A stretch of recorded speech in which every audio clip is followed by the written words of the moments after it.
Saya kira kedatangan kita ke sini dalam rangka mensupport, ya, mendukung perjuangan gugatan paslon 01 ke MK. Jadi ini adalah bentuk dukungan, bentuk support. Dan kita berharap ada sikap yang revolusioner lah dari MK, karena dasar asumsinya MK itu nggak bisa dipercaya. Itu asumsi dasar. Ila kolila, kecuali sedikit. Kalau dia bisa mengubah karakternya sebagai kepanjangan tangan dari kekuasaan. Kalau dia bisa mengubah, maka MK mulai bisa dipercaya. Jadi hari ini adalah support kita untuk itu, untuk membangun keberanian hakim-hakim MK sesuai dengan Undang-Undang Dasar 45 dan Undang-Undang MK. Dia adalah merdeka dan dalam rangka menegakkan kejujuran, keadilan. Itu undang-undangnya begitu, merdeka. Di undang-undang disebut merdeka. Nah, kita buktikan dan kita dorong supaya hakim-hakim MK merdeka dalam mengambil keputusannya sendiri. Ya, seperti yang kita tahu, 2019 pernah melakukan hal yang sama. Nah, seandainya, tapi jika terulang lagi tahun 2024, apa yang sebaiknya rakyat? Ya, pertama harus ada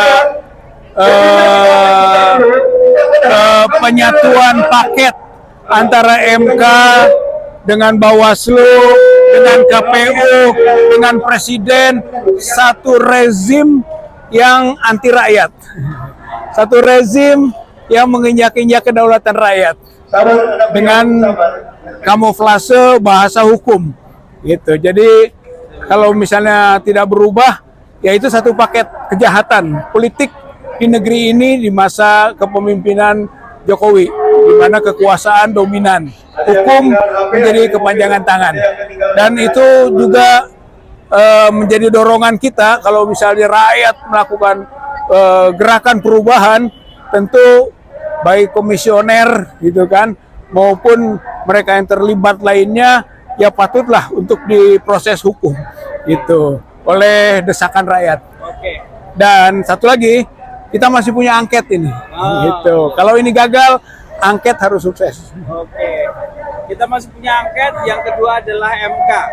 Tapi ada hal yang menarik nih, Bang. Jadi sebentar lagi kan sepertinya Jokowi juga lengser nih, Bang. Ya. Selama ini kita ada gerakan-gerakan pemakzulan Presiden Jokowi. Nah, apakah kemudian ini akan tetap lanjut atau seperti apa, Bang? Oh, harus lanjut. Sebab Jokowi lengser sendiri, dengan Jokowi dilengserkan, beda konsekuensi hukumnya. Kalau lengser sendiri itu seolah-olah dia tidak punya dosa, selesai saja otomatis.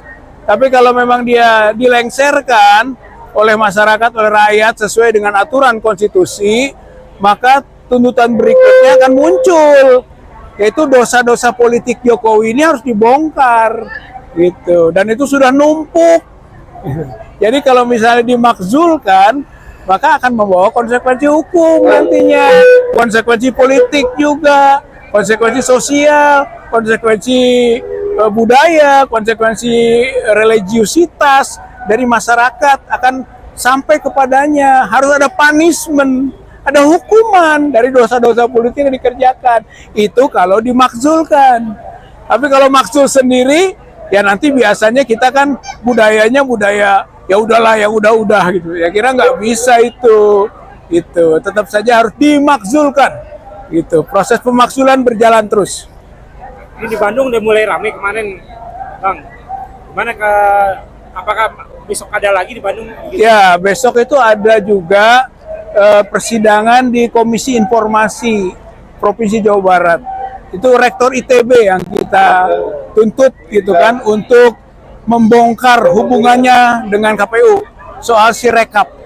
Sebab itu sumbernya itu dari ITB. Dan ITB bungkam gitu terhadap aplikasi Sirekap ini yang menyebabkan kerusakan sistem pemilu kita. Nah, sejauh ini hasilnya gimana Bang?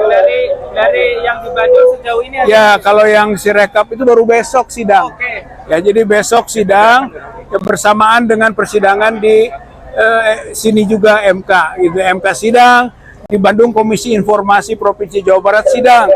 Nah, jadi kelompok yang namanya Kapak Keluarga Alumni Penegak Pancasila dan Anti Komunis ITB, alumni ITB ini yang menggugat rektornya. Gitu, yang menggugat rektornya sendiri karena rektornya dianggap melanggar asas keterbukaan informasi publik.